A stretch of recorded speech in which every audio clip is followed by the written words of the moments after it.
Okay, now we've completed our walk around. We've now opened up the hood of the machine, and I'm going to now identify where the liquid levels are and the oil levels. Okay, so underneath the foot plate here, we have our transmission fluid. All right. On some other machine types, you'll have brake fluid, but that's not on this machine. Down here, we have our hydraulic oil. It's at a nice high level.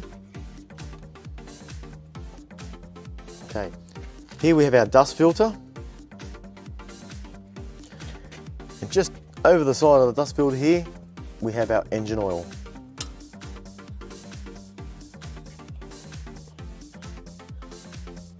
High and low, so good level.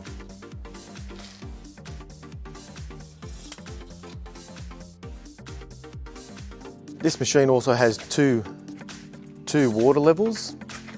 I will just go around the other side of the machine to show you those. Here we have our coolant overflow bottle. And the battery. Generally, batteries have water levels in them. This is a maintenance-free battery. With the battery also, very important to check the security. It's not going to fall over, and also the terminals are nice and clean. And they're the oil levels for the forklift truck.